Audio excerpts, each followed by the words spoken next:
Olá, bom dia! Olá, bom dia a todos. Obrigada por você estar aqui comigo e com o Sérgio para assistir o RIC Rural nessa manhã de domingo. Muito obrigado mesmo. Vamos aos assuntos do programa de hoje. Doma racional, uma técnica de domar equinos sem traumas, violência e com muito respeito ao animal. Porém, como o animal é chucro, eu não vou chegar e colocar minha mão direto na perna do cavalo, eu posso me machucar com o coice. Então, eu uso a varinha e eu começo passando por todo o corpo do cavalo. Refúgio Biológico de Itaipu comemora a reprodução de jacutingas. Animais muito importantes, para a natureza, para manter as florestas, porque elas são dispersoras de sementes. O produtor de Marialva tem selo que reconhece a qualidade da uva que ele produz. O que o selo garante é que ele vai trazer uma segurança maior, porque o produto que vai ser consumido, ele tem uma certa exigência e um certo controle. Mulheres de negócios, molhos e geleias de pimenta são apostas dessas empreendedoras do oeste do estado. Quando eu vi que os molhinhos dele eram bons, estava ganhando um sucesso, eu disse, não, vamos investir, vamos fazer uma coisa mais formalizada. E no Sabor da Terra desse domingo, a receita da farofa de cebola. O programa RIC Rural já começou.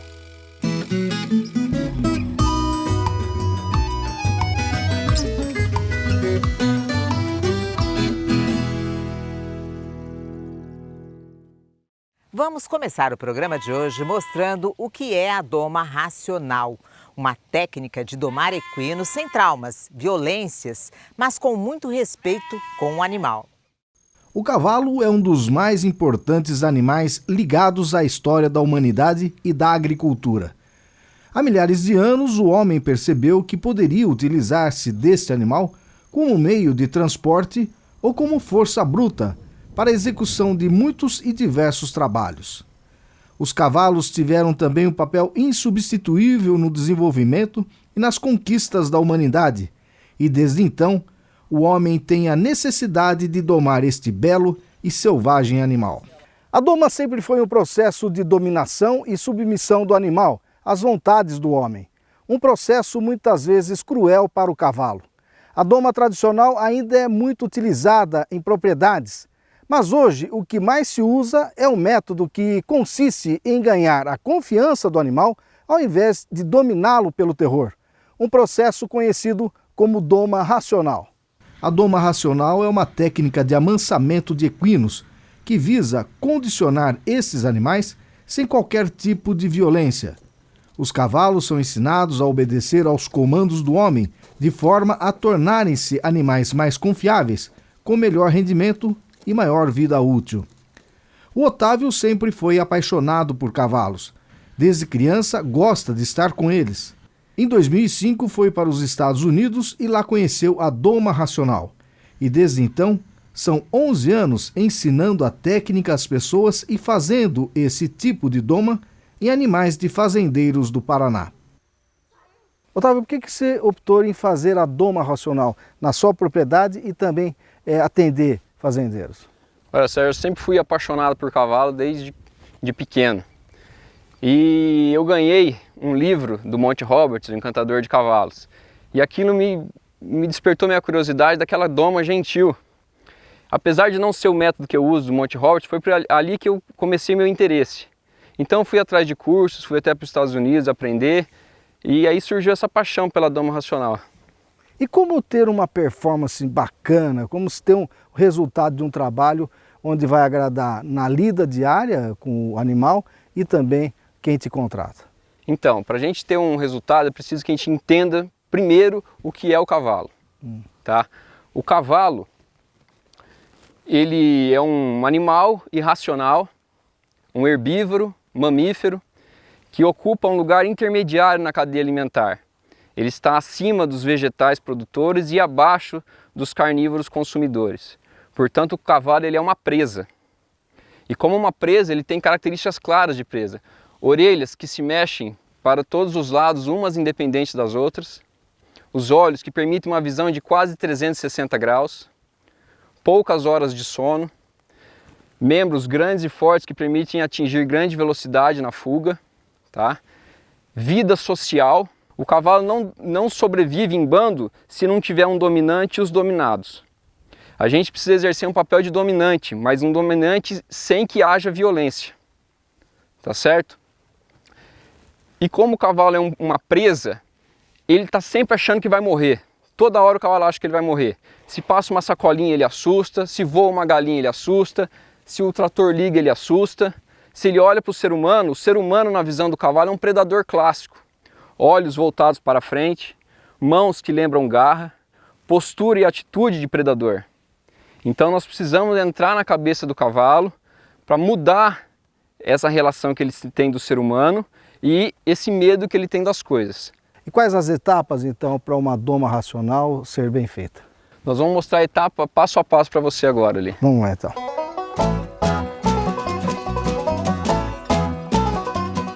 Sérgio, esse animal ele já está cabresteado e já tem um contato com o ser humano, mas porém nunca foi montado. Ele vai ser montado pela primeira vez hoje. Dentro daquelas fases que você falou de uma parte de alívio de pressão. O que é isso? Isso. O cavalo ele só aprende no alívio da pressão, tanto para correção quanto para ensinar alguma coisa. Um exemplo, vamos supor que esse cavalo não fosse cabresteado e eu queria que a hora que eu puxasse o cabresto ele andasse para frente. Então eu ia fazer uma pressão, pressão, pressão, ele veio, eu alivio. Ele vai entender que quando tem uma pressão, nesse caso do cabresteado, quando tem uma pressão é para ele andar para frente. Serve tanto para uma correção de alguma coisa errada que o cavalo esteja fazendo, quanto para ensinar uma coisa nova. Nunca com movimentos bruscos. Nunca com movimentos bruscos. Bom, a primeira etapa é a gente fazer a dessensibilização. O cavalo tem o corpo, a pele muito sensível. Você pode perceber que quando pousa uma mosca no cavalo, ele se treme inteiro. A sensibilidade da pele dele é muito grande. Então, eu uso uma varinha que na verdade seria a extensão da minha mão. Porém, como o animal é chucro, eu não vou chegar e colocar minha mão direto na perna do cavalo, eu posso me machucar com um coice. Então, eu uso a varinha e eu começo passando por todo o corpo do cavalo. Se ele tiver alguma reação indesejada, eu vou punir ele com uma pegada no cabresto. Se ele quiser dar um coice, se ele quiser fugir, eu vou dar uma... E alivia. E alivia. Para ele entender que a partir do momento que ele deu um coice, ele tem uma punição e a hora que ele parou, a pressão é aliviada. Tá certo? Então eu faço por todo o corpo do cavalo.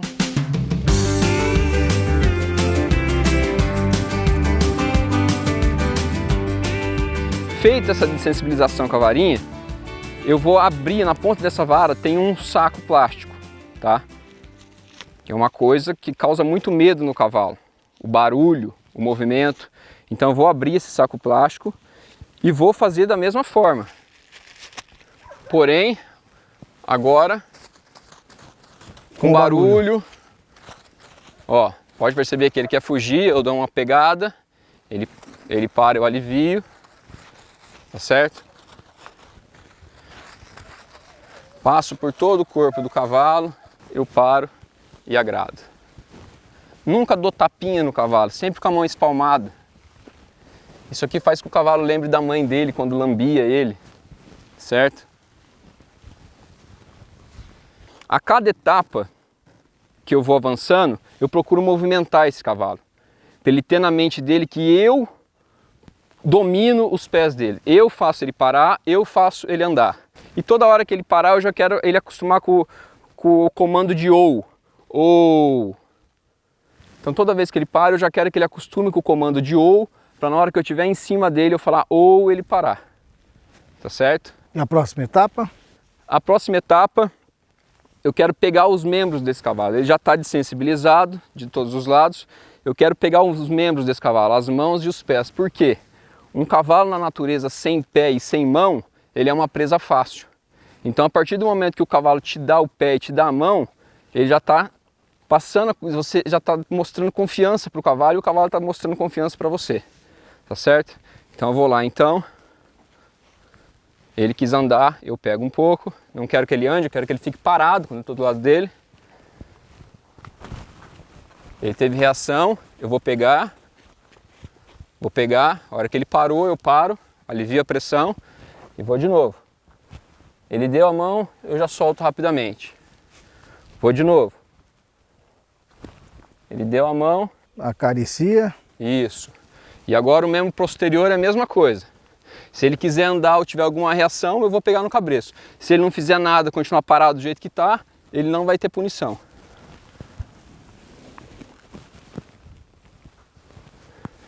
Agrado. Vou lá de novo.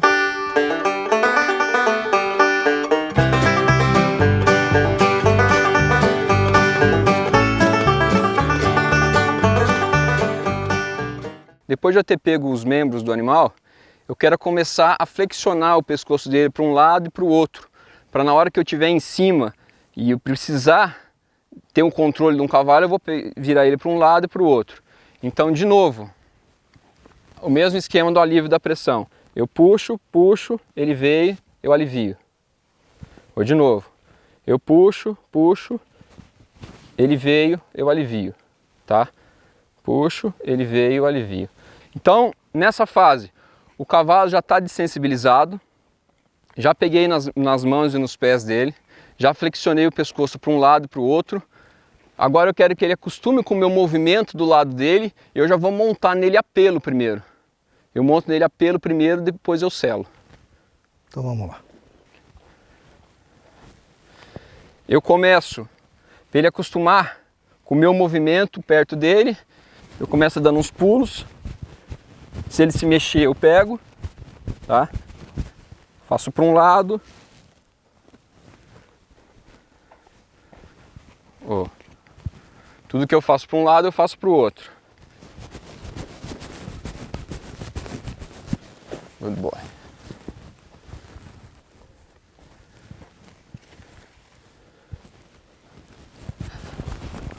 Quero começar só botando meu peso em cima dele primeiro. Ele nunca foi montado? Nunca foi montado. Coloco o meu peso nele primeiro e já alivio. Faço de um lado, faço para o outro.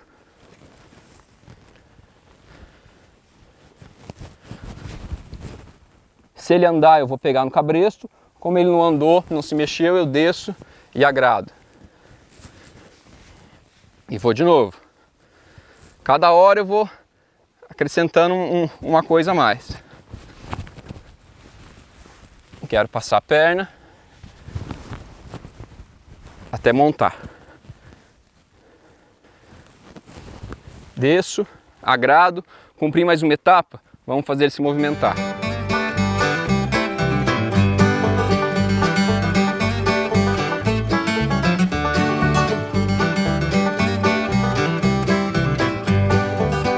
E vamos de novo fazer ele acostumar com o comando de ou.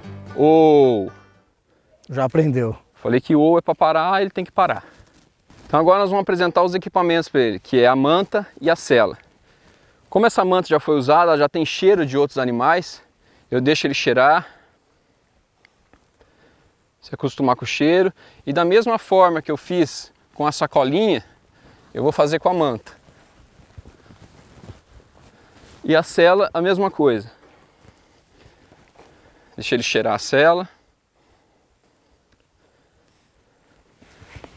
Também vou colocar a sela primeiro sem manta, só para ele sentir o peso, porque a sela é mais pesada.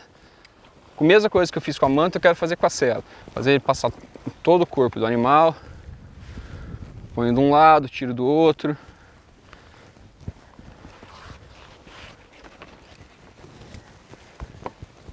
E agora eu já posso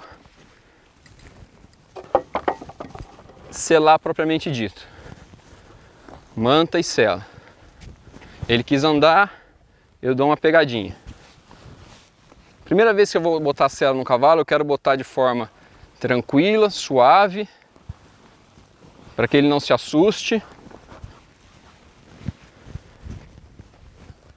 Ajeito a barrigueira do outro lado e vou começar a apertar essa barrigueira. Eu nunca aperto muito de uma vez, tá? Deixo ele acostumando com a pressão da barrigueira aos poucos. Então eu ponho a barrigueira, não aperto muito e vou andar com ele. Lembrando que fazer o cavalo andar, você fazer o cavalo mexer os pés, isso mostra que quem está dominando a situação é você. E novamente vamos acostumar ele com o comando de ou. Good boy. partindo daquela linha de que fazer o cavalo movimentar os pés traz um respeito do cavalo pela gente, nós vamos começar a trabalhar ele na guia. Vamos fazer ele andar em círculo, algumas mudanças de direção, que isso também mostra o comando, mostra quem está no domínio da situação, você fazer o cavalo virar de um lado para o outro e parar, tá? Então, para isso, eu quero indicar o caminho para ele. Ele não foi, eu incentivo. Ele foi, eu paro.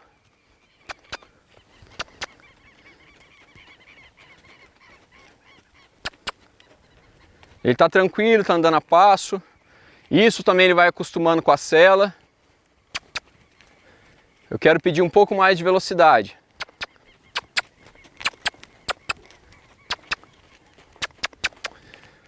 E depois eu vou dar o comando de parada. Eu quero que ele pare, cruze os posteriores e pare de frente para mim. E relaxe. Olha como ele está submisso, abaixando a cabeça em sinal de submissão. Quero já do chão, antes de montar, fazer alguns trabalhos de solo, fazer com que ele cruze a mão uma na frente da outra, como se fosse um spin, tá? Então, da mesma forma, aqui do solo, eu quero colocar pressão nele aqui, e a partir do momento que ele cruza a mão na frente da outra, eu alivio a pressão. Tá vendo a mão cruzando uma na frente da outra? É isso que eu quero, ó, que uma mão cruze na frente da outra. A gente já fez toda aquela preparação para ele ficar parado no lugar quando eu vou montar, mas se ele quiser andar, eu vou pegar, tá certo? Ó, ele quis andar, eu peguei, tá? E quero que ele fique parado quando eu monto. Vou agradar ele. Tá? Ele nunca foi montado? Nunca foi montado. E aquele fato de você virar a cabeça do cavalo, eu quero que ele comece andando em círculos. Por isso, a importância de você flexionar o cavalo do chão, tá? Faço ele sair a primeira vez para um lado. Eu quero que ele pare no meu comando, não a hora que ele quiser. Então ele está andando para um lado, eu vou pedir para ele parar. Ele parou, eu deixo ele curtir esse parado, esse descanso. Vou para o outro lado. Perna e boca.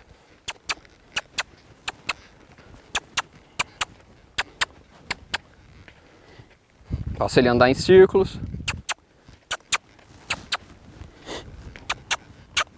E novamente, sento na sela, falo e deixo ele curtir a parada. Hoje o cavalo ele é como um pet hoje. Ele é como um animal de estimação. E como tal, o povo quer bem-estar para o seu animal. Então, cada vez mais as pessoas estão procurando essa doma racional, doma sem violência. Ganha o cavaleiro e ganha o cavalo. Justamente. Muito bom.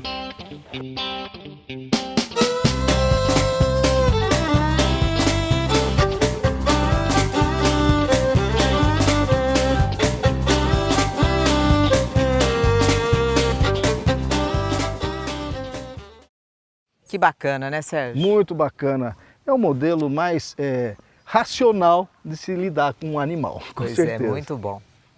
Bom, e vamos aos preços agrícolas. O café em coco, R$ 14,60 o quilo. O café beneficiado, R$ 860 a saca, média estadual. O arroz, R$ 105 a saca, preço em Paranavaí. O feijão carioca, R$ 365 a saca, média estadual. E o feijão preto, R$ 240 a saca, também média estadual. E atenção, produtor rural, vamos para um recadinho da Telhaço.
Pensou em segurança, solidez e qualidade? Fale com a Telhaço. Acesse www.telhaço.com.br e saiba mais.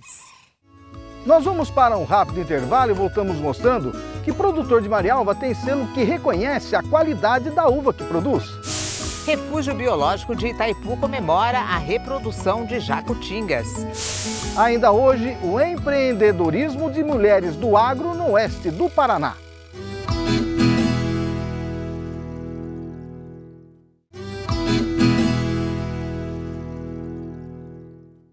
Estamos de volta e agora vamos falar de uva fina. Bom, sabemos que Marialva é a capital da uva fina do Paraná, mas que os produtores de lá têm até um selo que reconhece a qualidade das uvas produzidas, a gente não sabia. Pois é isso que a Mariana Loturco conta pra gente agora. Uvas doces na medida certa, perfeitas para consumo e para fazer vinhos e sucos. Essas são as uvas de Marialva. A cidade, conhecida como a capital da uva fina, tem uvas com selo de qualidade. Antônio é um dos produtores de uva em Marialva. Trabalha com a fruta há mais de 30 anos. Para ele, o sabor da uva dessa terra é incomparável. Nós temos uma benécia muito grande, né? Que a nossa terra ela tem uma certa acidez. Essa acidez ela transporta para a planta também. E a planta tá trabalhando na terra, o alimento dela está ali. Então a fruta ela tem uma certa acidez. Quando você colhe ela madura, essa acidez é muito boa. A qualidade da uva é tanta que garantiu o selo de indicação geográfica, título dado pelo Sebrae. Esse selo mostra que o produto daquela região é de primeira, isto é gostoso e tem boa procedência. Nós podemos ter 3 tipos de indicação geográfica. Uma delas é a indicação de procedência, onde a gente mostra a qualidade e a relevância dos produtos daquela região. A outra é a denominação de origem, onde a gente, além de trabalhar com a qualidade e com a relevância, levamos em consideração as questões de solo, clima, que influenciam diretamente na qualidade do produto. E também existem as marcas coletivas, onde a gente tem vários produtores, várias fábricas que fazem marcas coletivas. Cidades como Mandaguari e Paranacite também estão em busca do selo. Aqui em Marialva, vários produtores já o conquistaram. Isso os ajuda na hora da venda e também de oferecer a uva para outras regiões. O selo foi um processo que a gente montou para identificação da geográfica da nossa uva. Então é um selo de IP, Identidade de Procedência.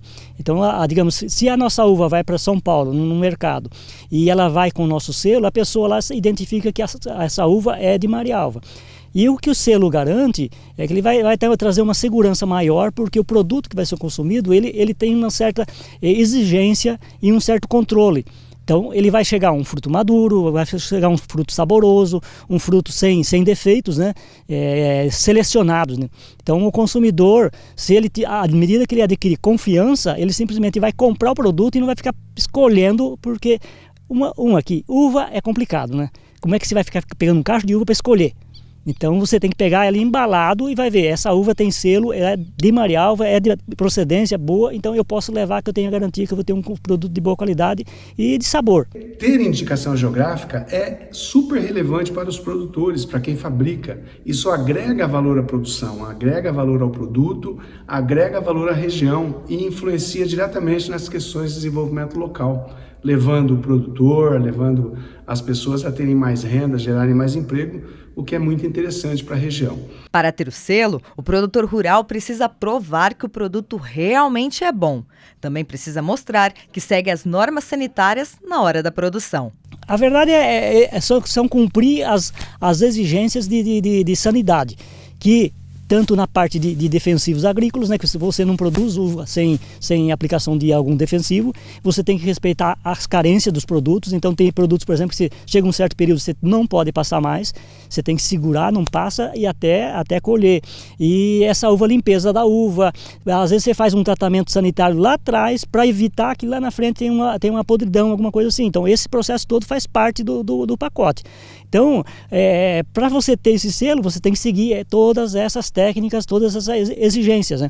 Produzir boas uvas é uma tarefa que exige paciência e conhecimento. Mas Antônio deixa uma dica para quem quer colher uvas doces como as dele. Colhida na hora certa, ela tem muito mais benefício do que malefício, digamos, né?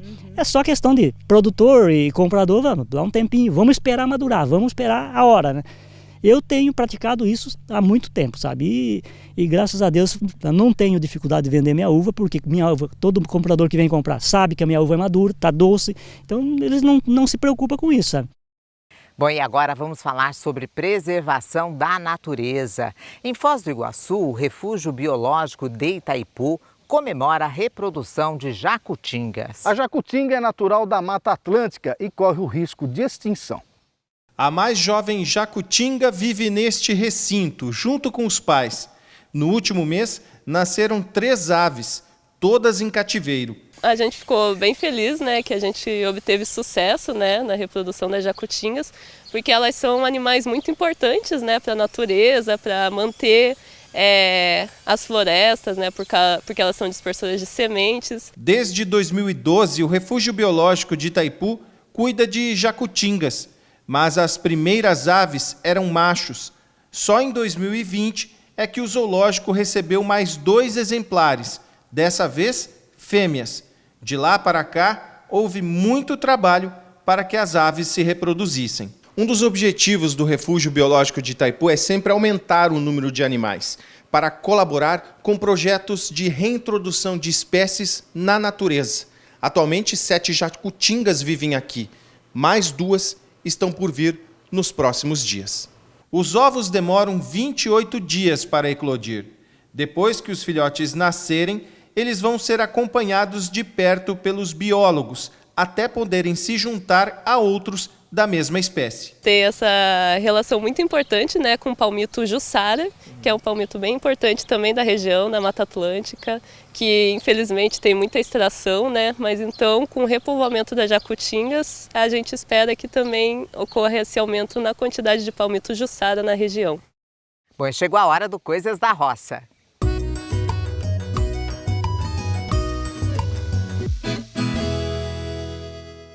Vamos dar início ao quadro Coisas da Roça desta semana com as imagens enviadas diretamente do Japão. Isso mesmo, o Cristiano Miyashiro, que nos acompanha pelo YouTube, enviou essas belas imagens da cidade de Hamamatsu. Obrigado, Cristiano! Já o Renato, da cidade de Piraquara, enviou registros do dia a dia da família.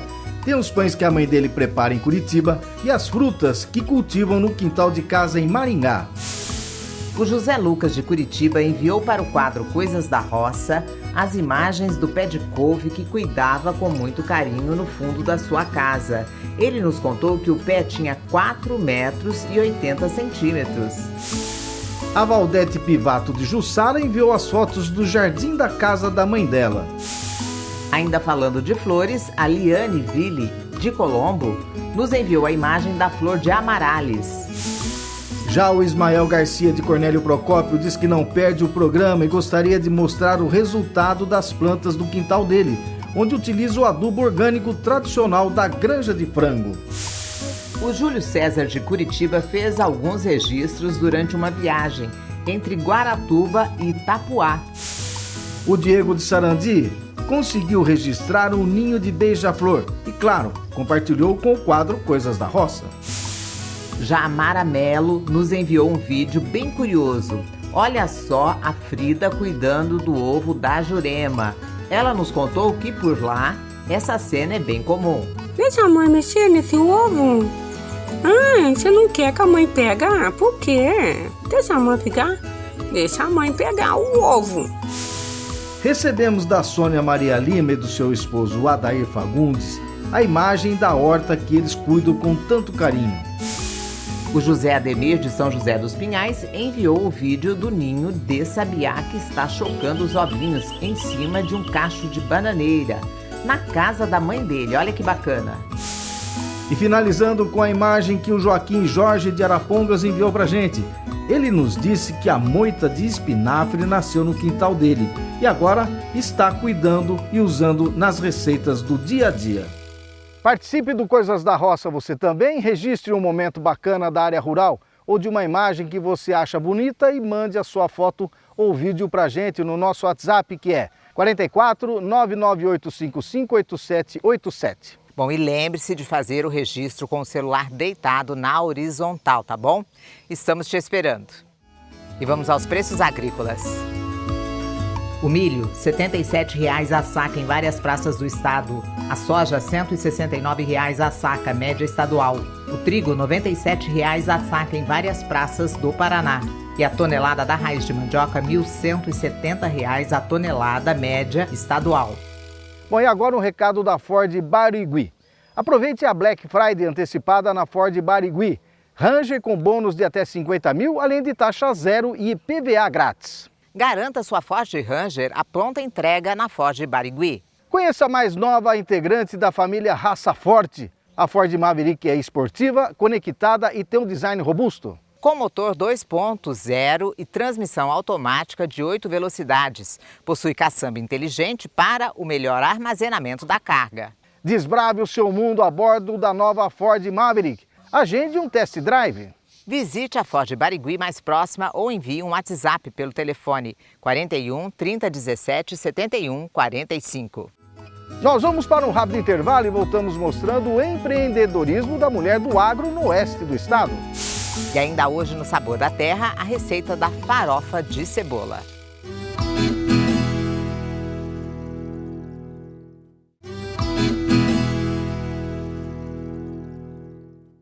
Bom, estamos de volta e dando continuidade ao RIC Rural de hoje, vamos mostrar que as mulheres são líderes quando o assunto é empreendedorismo. Mas o estudo do Sebrae também mostrou que, além de serem maioria no setor, as que ainda não se aventuraram sonham em ter seu próprio negócio. Acompanhe. Há 3 anos, uma receita caseira feita pelo Tiago e que fazia sucesso entre os amigos virou negócio. Hoje, os molhos e geleias à base de pimenta são vendidos em toda a região oeste do Paraná. Mas nada disso se tornaria realidade se não fosse a Daiane. Na verdade, no começo eu nem dei muita bola, porque assim, quem que vai gostar tanto de pimenta? Que eu nem gostava tanto de pimenta na época. E quando eu vi que os molhinhos dele eram bons, estava ganhando um sucesso, eu disse, não, vamos investir, vamos fazer uma coisa mais formalizada, vamos criar uma indústria, CNPJ, vamos ir atrás de regularizar, formalizar e vamos ver se o negócio vai dar certo, né? E deu certo. A pequena indústria foi montada na propriedade da família. Os mais de 600 pés de pimenta são cultivados com defensivos naturais e rendem produtos sem conservantes químicos. O Tiago, por enquanto, continua trabalhando com carteira assinada, mas a Daiane decidiu deixar a carreira de química de lado para se dedicar integralmente à indústria. E atualmente é quem toca o negócio. Ela que vai buscar cursos, buscar melhorias técnicas, instruções, então ela sempre tá buscando uma profissionalização, sempre está em cursos com outras mulheres também. Ela tem um grupo que ela faz os encontros, então assim, ela que puxa a frente hoje de praticamente tudo. O empreendedorismo feminino tem se destacado cada vez mais. Cerca de 43% das mulheres que abriram o próprio negócio na pandemia afirmam estar em busca de um sonho com mais autonomia e flexibilidade. A gente partiu mais pela família, pelos filhos, para poder ficar um pouco mais tempo. No começo eu até pensava, vou ter mais tempo para eles, mas hoje o trabalho de empreender não é tão assim, né? A gente final de semana, à noite, conforme vai precisando. Mas essa é o sonho mesmo de você ter algo para você fazer parte de alguma coisa. Uma pesquisa desenvolvida em parceria com o Sebrae mostra que dos 52 milhões de empreendedores do país, 30 milhões são mulheres. O estudo aponta ainda que 24 milhões das que ainda não abriram o próprio negócio sonham em empreender. E o que mais se vê nesse universo feminino é a união entre empreendedoras, como é o caso da Daiane e da Ana, que é fotógrafa. Elas se conheceram em um curso sobre empreendedorismo e, desde então, viraram parceiras de negócios. Foi surgindo ideias, uma foi topando, a outra lembrou da outra, e assim estamos criando a nossa rede que se ajuda, que agora vamos lançar produtos em parceria também, então é bem bacana. A fotografia sempre foi um hobby para Ana. Depois que terminou a faculdade de agronomia, ela sentiu na pele a dificuldade de trabalhar em um meio dominado por homens. E há alguns anos, ela decidiu tornar do passatempo uma profissão, mas sem deixar o campo de lado. Foi em 2018, lá por junho, julho, que eu resolvi trabalhar como fotógrafa, fazendo o que eu gostava, trazendo amor pelo campo, que eu sempre tive isso, e trazendo um olhar novo, um olhar diferente do campo através da fotografia. Mas nem por isso o caminho foi mais fácil. Ainda segundo o estudo do Sebrae, 70% das mulheres estão inadimplentes no país. Esse é o reflexo de muitas que empreendem por necessidade de levar dinheiro para dentro de casa e não se preparam antes de dar o primeiro passo. O desafio de ter que mergulhar em um negócio escalável para fazer acontecer, sem sombra de dúvidas, as mulheres também precisam ter esta preocupação para que possam ter escala, crescimento, ter robustez dos seus próprios negócios. Como pequena empreendedora, nem sempre a gente consegue comprovar a nossa renda.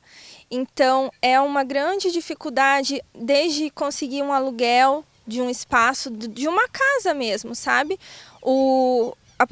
A sociedade, eu acho que ela ainda não está preparada para a nova forma de empreender que vem surgindo, porque eles não nos dão uma confiança sem seguir todas aquelas regras burocráticas tradicionais. E essa é uma grande dificuldade que a gente enfrenta, que eu acho que muita gente enfrenta também. Bom, e por falar em empreender, tem aqui uma sugestão para você. A construtora Carreiro apresenta Conjunto IP, o mais novo e exclusivo empreendimento residencial que irá nascer dentro do Bioparque, um dos maiores projetos de infraestrutura tecnológica e de pesquisa do Brasil. O Conjunto IP irá oferecer 112 apartamentos de 2 e 3 quartos, com área total entre 57 e 91 metros quadrados de área privativa. O empreendimento também contará com 7 áreas de lazer, com espaços prontos e mobiliados. O Conjunto IP irá oferecer academia, piscina no terraço com uma vista incrível e única, espaço gourmet para festas e eventos, espaço kids, espaço pet, sala de cinema com som e imagem de altíssima qualidade e um espaço de home office completo. O Conjunto IP é definitivamente o seu melhor investimento para o futuro. Para mais informações, entre em contato com a construtora Carreiro pelo telefone 45 2031 1549. E vamos aos preços da carne no Paraná. O suíno, preço variando, ficando na média estadual em R$ 6,50 o quilo. Vaca gorda, R$ 255 arroba, média estadual. E o boi gordo, R$ 280 arroba, também média estadual. Bom, e antes da gente ir para o intervalo comercial, veja só esse recado da Cevale.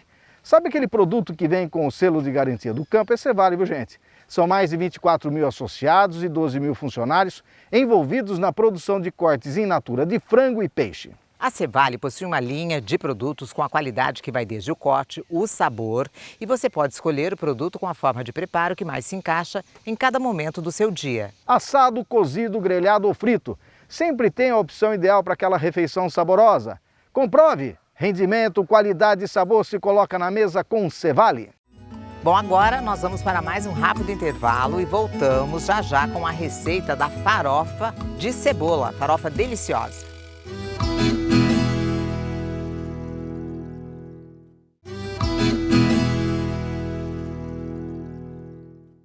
Estamos de volta e antes da receita do Sabor da Terra, vamos falar do Sicredi.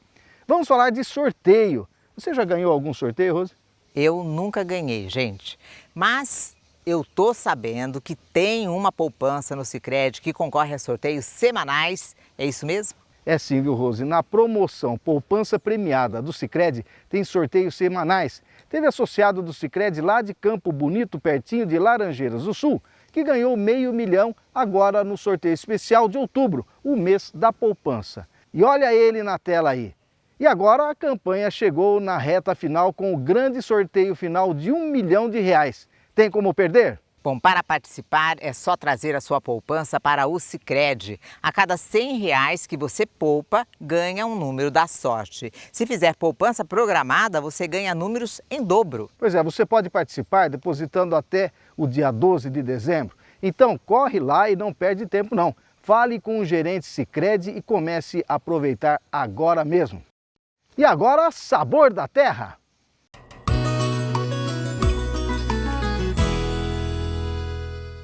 Bom, gente, a nossa receita de hoje é uma receita que está na moda. É aquela farofa saborosíssima que vem com cebola e que todo mundo acha que, na verdade, ela é feita com bacon. Tem muita gente fazendo, muita gente vendendo e é uma delícia. E nós vamos mostrar para você que é fácil de fazer, ó. Eu tô aqui com a minha mãe. Minha mãe mora em Paranavaí, mas veio nos visitar aqui em Maringá e vai preparar pra gente essa receita dessa farofa que é deliciosa. Bom, mãe, todo mundo que experimenta gosta muito, né? Muito, é muito gostosa e fácil de fazer. Como é que a senhora aprendeu, mãe? Eu fui num almoço de aniversário em Londrina e eu comi a farofa. E lá a pessoa me deu a receita e eu cheguei em casa e fiz. Tá, e o ingrediente é esse aqui. É a cebola, duas cebolas fatiadas, farinha de biju, a textura de soja. Ou soja texturizada, né? Também, isso mesmo. Farinha de trigo para pulverizar a cebola e o sal. Para dar o sabor. É só esses ingredientes, mais nada. E o óleo para fritar. Bom, qual que é o primeiro passo? Pega a cebola, passa na farinha de trigo.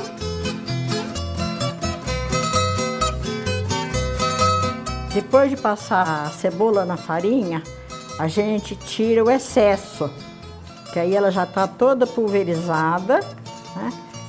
Agora vamos levar para a fritura. Põe na gordura quente.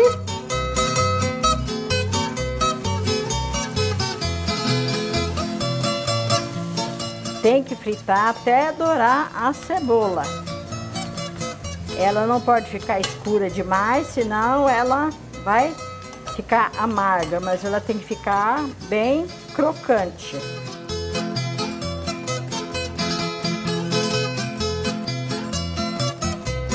Vamos tirar a cebola já dourada e colocar em cima da farinha.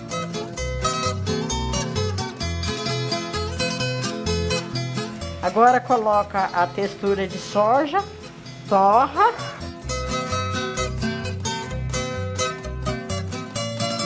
Agora, depois que a soja tá torrada, aqui ó, a gente pega e tira fora também para poder temperar com a farinha e colocar sal. Bom, depois da cebola e da soja frita em cima da farinha, né, mãe? Agora nós vamos acrescentar o sal. Acrescentar o sal. Que não pode ser exagerado. Tem que ser uma... Para não tirar o doce da cebola. O sabor da cebola.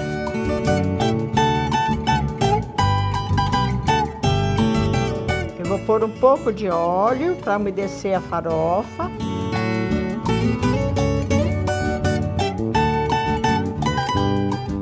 Bom, gente, depois de bem mexida, né, triturada, nossa farofa tá praticamente pronta. Eu vou pedir para minha mãe colocar aqui um pouquinho para mim. Gente, sabe como é que eu como essa farofa? Pura, com arroz. Ela com ovinho frito. Com arroz, gente. Arroz, ela é deliciosa, ó.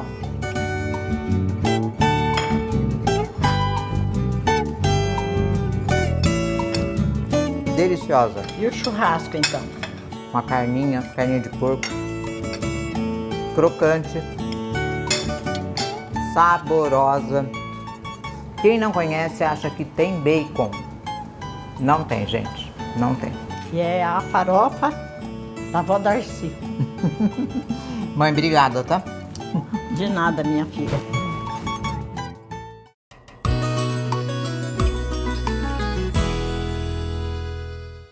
As receitas e as reportagens mostradas no programa desse domingo você encontra no nosso canal do YouTube, youtube.com/RIC-Rural. Se inscreva no nosso canal no YouTube e não se esqueça de clicar no sininho para ficar sempre atualizado. E você que acompanha o RIC Rural no YouTube pode nos seguir também no Instagram. Lá, além de saber mais sobre a gente, vamos postar a sua foto ou vídeo do Coisas da Roça. O nosso Instagram é Sérgio e Rose. Olha, e tem também o Instagram do RIC Rural, onde você acompanha notícias do agro e mais sobre o programa. Segue a gente lá também no @RIC Rural. Bom, gente, hoje nós vamos ficando por aqui. Obrigada pela companhia e até o próximo programa domingo que vem. Uma boa semana, gente. Até domingo que vem. Tchau.